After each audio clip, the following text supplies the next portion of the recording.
নমস্কার বন্ধুরা, কেমন আছেন আপনারা সবাই? আশা করছি আপনারা সবাই খুব ভালো আছেন আর আমরাও কিন্তু বেশ ভালো আছি। তো চলে এসেছি আবারও একটি নতুন ভিডিও নিয়ে। চলুন আপনাদের সাথে নিয়ে এখন থেকে আমি আমার ভিডিওটি শুরু করছি। যেহেতু বর্ষাকাল শুরু হয়ে গেছে আর তো তার জন্য সারা দিন রাত ধরে বৃষ্টি পড়ছে। আবার বেশি বৃষ্টির জল যদি গাছের টবে পড়ে তো গাছের শেকড়গুলো তো নষ্ট হবেই। তো তার জন্য আমি করেছি যে টবগুলো মানে কয়েকটা টব, সমস্ত টব হয়তো এখানে ধরেনি, টবগুলো নিয়ে ওই ট্যাঙ্কের তলায় একটু জায়গা ছিল তো ওর তলায় ঢুকিয়ে রেখেছি আপাতত, জল থেকে একটু বাঁচার জন্য আর কি। সমস্ত টবগুলো ওখানে রাখা যায়নি, যে কিছু কিছু টব ওখানে রেখেছি। আর গাছে দেখলাম বেশ সকালে এসে কত সুন্দর বেশ ফুলও ফুটেছে, আর আমি নিজেও দেখলাম সকাল সকাল ঘুম থেকে উঠে এসে ফুল দেখলে সত্যি মনটা ভরে যায়। তো আমিও একটু দেখে নিলাম আর তোমাদের সাথেও শেয়ার করে নিলাম, কারণ তোমরা তো আমার ফ্যামিলি মেম্বার, তো তোমাদের সাথে অবশ্যই সব কিছু শেয়ার করি, এটাও শেয়ার করলাম। আর এখনও কিন্তু ঝমঝমে বৃষ্টি পড়ছে, ওয়েদার দেখেই বুঝতে পারছো পুরো কালো হয়ে আছে। তো বৃষ্টি তো সারাদিনই হচ্ছে, দিন রাত মানে সবসময় বৃষ্টি হচ্ছে, টিপ টিপ করে হলেও মোট কথা বৃষ্টিটা হচ্ছে সবসময়। আর এরকম বৃষ্টি পড়লে আমার মন সবসময় একটাই জিনিস খেতে চায়, সেটা হচ্ছে তোমরা অনেকেই জানো আবার অনেকেই জানো না। তো চলো এই ব্লগটা দেখতে থাকো, যারা জানো না তারাও জেনে যাবে।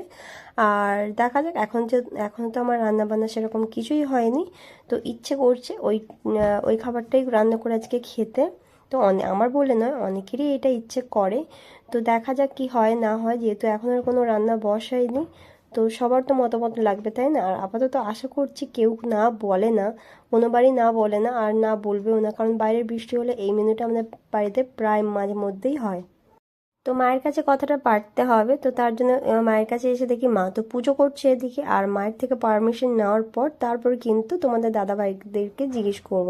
আর আমি এটুকু জানি মাকে জিজ্ঞেস করলে মা তো রাজি থাকেই, আর মা একটাই কথা বলে যে ওদেরকে জিজ্ঞেস করতে। আর মায়ের থেকে পারমিশন নেওয়ার আসল কারণ হচ্ছে কারণ মেনুটা তো মাই করবে, আর মা সত্যি মেনুটা দারুণ করে, দারুণ মানে আমি তো ওটা এখনো পর্যন্ত শিখে উঠতে পারছি না আর পারিও না। তো মা চলে যাচ্ছে বাজারে, আর বাজারে যাওয়ার কারণ হচ্ছে তোমাদের দাদাভাইকে যখন ফোন করে জিজ্ঞেস করলাম, কিন্তু ও বললো যে আমার কিন্তু এর সঙ্গে ইলিশ মাছ চাই। তো তার জন্যই মা বাজারে যাচ্ছে ইলিশ মাছ আনার জন্য। আর এদিকে মামামকে খাইয়ে দিচ্ছে হচ্ছে পাউরুটি আর ডিম সেদ্ধ। তো এইরকম টুকে টুকেও খেয়েছে, পুরো পুরো খাবারটা ও শেষ করেনি। তো এরকমই রোজকারই ও চলতে থাকে, আজ বলে নয়, এরকমই ও রোজকার চলতে থাকে, ও খায় না। কত গল্প কত বুঝিয়ে বাজিয়ে খাওয়াতে হয় সে বলে বোঝাতে পারবো না। আর এইদিকে কিন্তু মা বাজার থেকে ইলিশ মাছ নিয়ে চলে এসছে। তো মাছটা দেখে মনে হচ্ছে বেশ ভালোই নিয়ে এসছে, মানে মাছটা বেশ ভালো আছে আর বেশ বড় সাইজও আছে। তো এতগুলো পিস তো আমাদের লাগবে না, তো তার জন্য মাকে বলছিলাম যে মাছের মাথাতে তো সেরকম কোনো মাছই রাখিনি, তো তার জন্য মাছের মাথাটা রেখে দিই, কারণ মাছের মাথা দিয়ে অন্য কোনো রেসিপি হয়ে যাবে। আর আজকের মেনুতে থাকবে হচ্ছে খিচুড়ি, হ্যাঁ খিচুড়ি, খিচুড়ি থাকবে কারণ বাইরে জমজমি বৃষ্টি, তাও তার সাথে খিচুড়ি না হলে হয়। তো তার জন্য খিচুড়ি আর তার সাথে ইলিশ মাছ ভাজা। আর মা তো ইলিশ মাছ নিয়ে এসছে, তার সাথে সাথে কিন্তু আরও অন্য মাছ নিয়ে এসছে। এইদিকে দেখো চিংড়ি মাছ নিয়ে এসছে, যেহেতু মাম্মাম চিংড়ি মাছ খেতে খুবই পছন্দ করে, তো তার জন্য চিংড়ি মাছও নিয়ে এসছে আর কি। তো অল্প নয়, এটা অনেকটাই নিয়ে এসছে। তো আজকে তো যেহেতু চিংড়ি মাছ হবে না, খিচুড়ির সাথে চিংড়ি মাছ অতটা যায় না, তো তার জন্য চিংড়ি মাছ আর এই যে এখানে মাছের ডিম নিয়েছে। তো চিংড়ি মাছ আর মাছের ডিমটা তুলে রাখবো, আর ওইদিকে ইলিশ মাছের মাথাগুলো তুলে রেখে দেবো, কারণ অন্যদিন অন্য কোনো রেসিপি হয়ে যাবে। আর এইদিকে কিন্তু মায়ের খিচুড়িটি বানানো হয়ে গেছে।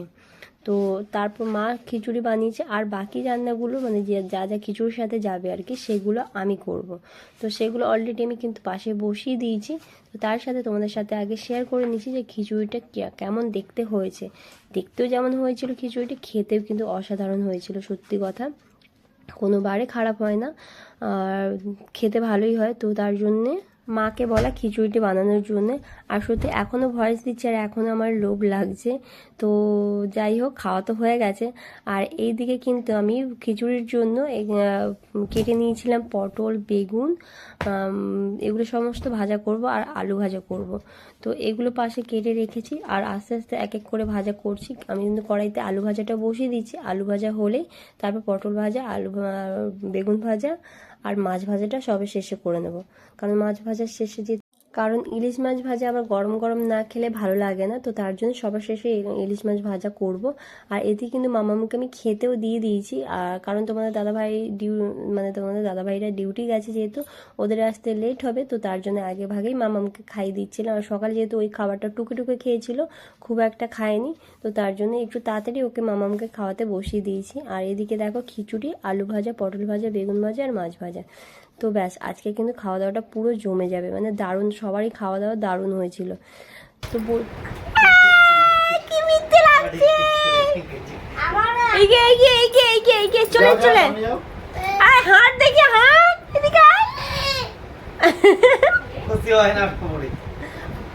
ভাই আলোটা জ্বালো, ভাই আরেকবার, আরেকটা আলো জ্বালো ভাই, ভাই আরেকটা আলো জ্বালো, ওই ওপরটা ওপরটা, হ্যাঁ চলে চলে চলে, আয় না এদিকে হেঁটে আয়।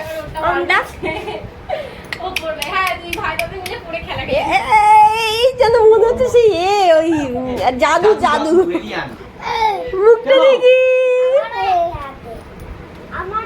ঠিক আছে, হ্যাঁ দেখেছি তো।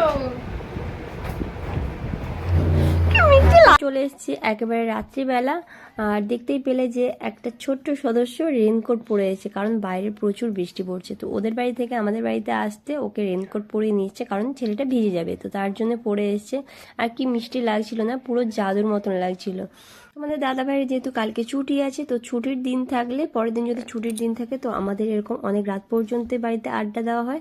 তো আজকে আর আড্ডা দেওয়া না হয়, লুডো চ্যাম্পিয়নশিপ হচ্ছে মানে আমাদের মধ্যে আর কি। আর ঘড়িতে এদিকে বাজে কিন্তু 11:15 মতন, তাও এরা খেলেই যাচ্ছে। এই কিছুক্ষণ আগে পর্যন্ত আমি খেলছিলাম, কিন্তু আমি উঠে গেছি যেহেতু, আর এই দুজনকে সামলাতে হবে, তো তার জন্য